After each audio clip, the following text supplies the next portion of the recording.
So what is up sa inyo mga katangos, and welcome back na naman dito sa aking YouTube channel mga katangos. And for today's video ay siguro naman nakita nyo na sa aking title mga katangos, yung aking video ngayong araw.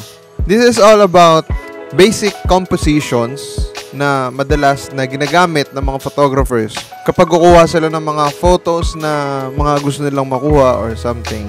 Before anything else mga katangos, please like, comment, and subscribe dito sa aking YouTube channel, and don't forget to hit the notification bell para updated ka sa mga susunod pang videos na kagaya nito. So tara, umpisa na natin. Let's go. Roll intro.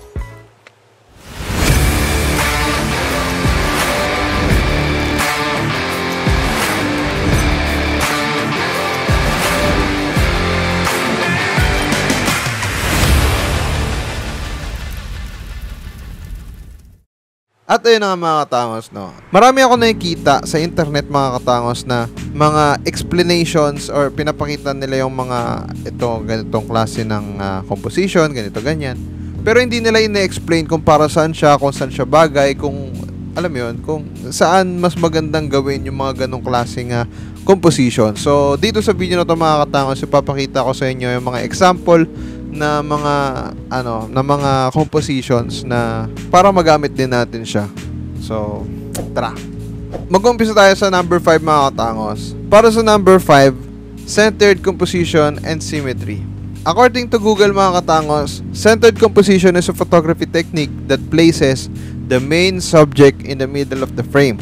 And symmetry is a principle of design that involves equal weights in either or a composition. Centered composition can be very effective when combined with symmetry and can create balance, scale, and dominance in photograph. Ito yung example ng centered composition and symmetry mga katangos. Papakita ko sa inyo.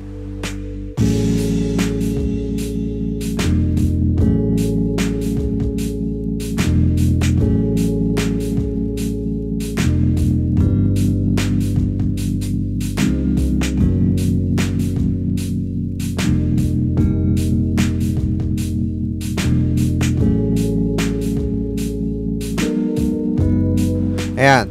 So, usually mga katangos, ang centered composition and symmetry is madalas na ginagamit siya for landscape photography. Oo, more on landscape photography talaga siya. Or siguro, pwede rin siya sa nature photography. Minsan, pwede rin siyang gamitin sa nature, I think. Oo. Or yun, landscape photography. More on landscape photography talaga. Next, mga katangos, para sa ating number 4, foreground interest and depth. Ayon sa Google mga katangos, foreground interest is a technique in photography that involves including elements in front of the frame to draw the viewer's attention and create depth. Ito yung sinasabi ko mga katangos na kapag once nag-photo ka or nag-take ka ng photo, ewan ko sa mga tinuturuan ko kasi na about sa photography mga katangos, hindi naman ako masyadong against sa background lang, pero mas maganda kung gagamit din sila ng element ng foreground kasi mas, alam mo yun, parang mas may ibang laro yung photo na, alam mo yun, yung may ibang laro yung image mga katangos, hindi lang yung dun sa malabo sa sa background. Meron din siyang ibang mapapansin na mas 3D kasi siya tignan mga katangos eh. Imagine mo, yung photo na ginagawa mo is 2D, no? Two-dimensional image, gano'n. So kapag nilagyan mo siya ng element ng foreground, alam mo yun, mas mas nagiging 3D yung dating, mas nagiging realistic yung dating. So yan, magpapakita ako ng ilang mga examples ng image ko mga katangos, mga nakunan ko na about dito sa ating composition na ito, foreground interest and depth.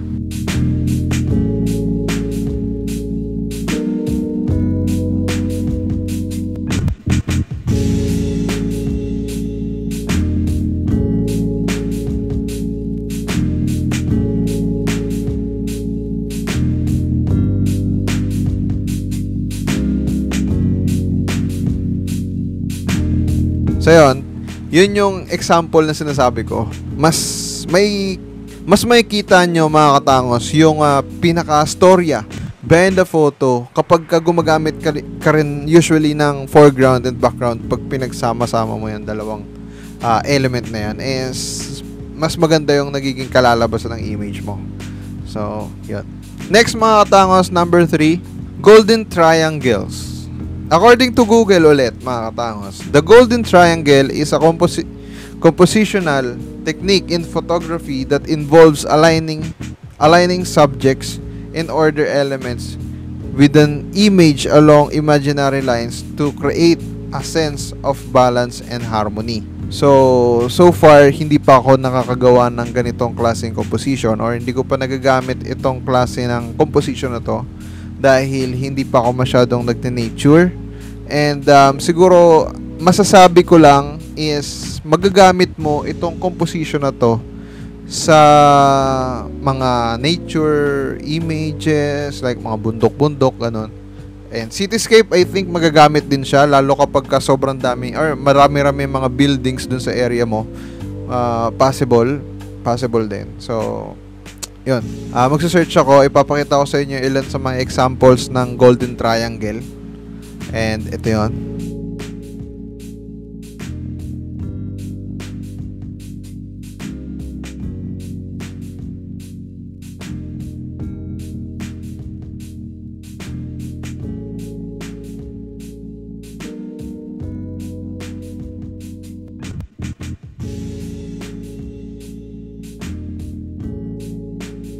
So tutuusin lang, willing akong mag-shoot ng mga ganitong klaseng composition. As in, talagang gustong-gusto ko siya gumawa ng ganon, or gustong-gusto kong gumawa ng ganito. So, next tayo.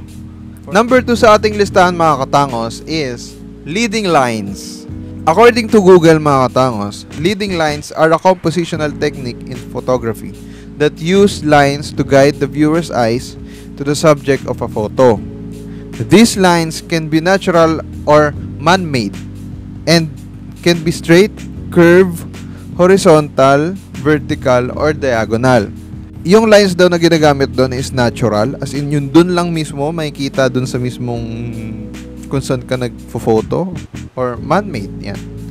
Pwede siyang maging straight, kurba, horizontal, pag ganito yata yung horizontal vertical, or diagonal. Pwede siyang mga ganon. Meron akong mga images na mayroon akong ginamitan ng leading lines. Papakita ko na lang sa inyo. And ito yun.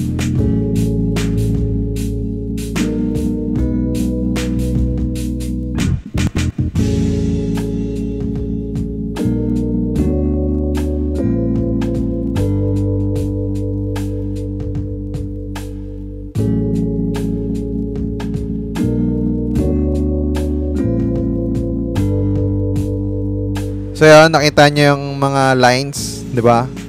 Mas na-emphasize nyo, or mas napapakita nyo sa mga katangos yung, or mas kita niya mismo yung buong subject mo. At the same time, mas maganda siyang tignan kapag nakatingin ka sa subject, then, alam mo yun, may leading lines kang makikita. Parang ganon. Nahirapan din na i-explain basta ganon. Number 1 mga katangos, ang pinaka-importante, or hindi naman pinaka-importante, ang pinaka-mas madalas na ginagamit kahit sa ang photography mga katangos is mas madalas ginagamit the rule of thirds.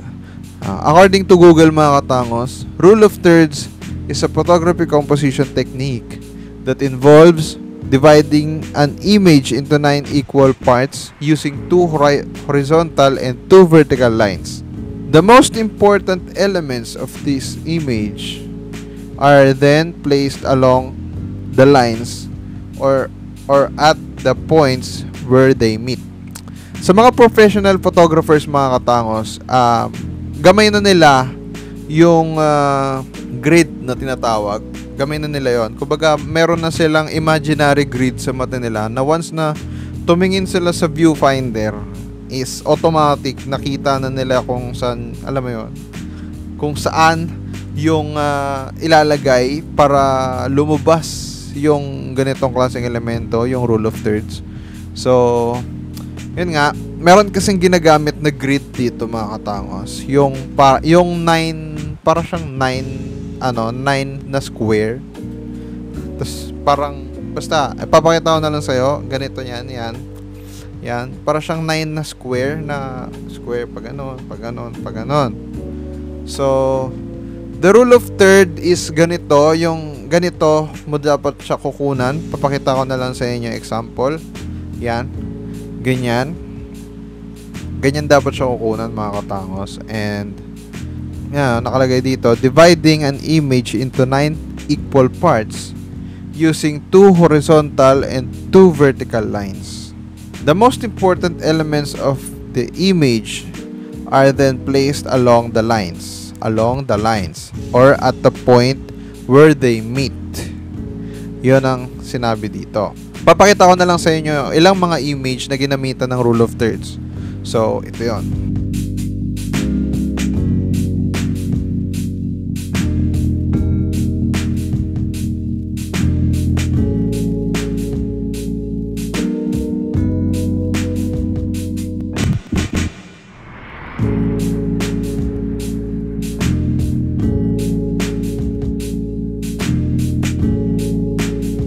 And yun, dagdag ko lang mga katangos. Mas madalas na ginagamit ng rule of thirds sa usually nature photography. Pero mas madalas kasi para sa akin, mas madalas siyang ginagamitan sa mga photoshoot like mga nature ang concept, mga ganon. Mas madali kasing maipakita yung ganda ng lugar at the same time may subject ka. Alam mo yun? Mas doon siya ginagamit. Pero ako, sa street photography mga katangos, minsan ginagamit ko rin to. May mga ilang photos ako na ginamitan ko ng ganitong element. Pero hindi ko na alam kung saan ko na ilagay. Kasi yung mga photos ngayon mga katangos, sobrang random na lang talaga. Wala na ako masyadong sinusunod na mga compositions doon. Bibihira na lang. Mostly yung yung centered composition, yun usually yung mas madalas kong ginagamit. So, yun. So, yun mga katangos, no? I hope kahit papano meron kayong nalaman at natutunan dito sa aking YouTube channel or dito sa aking video mga katangos, no? Na sana magamit nyo. Lalo sa mga sa mga photography hobbyist na hindi pa masyadong alam yung about dito. So, maraming salamat sa panonood mga katangos, and yun, hanggang sa muli. And yun, maraming salamat guys. So, let's go. Please like, comment, subscribe. Thank you Lord. Thank you guys. Bye. Peace. Let's go.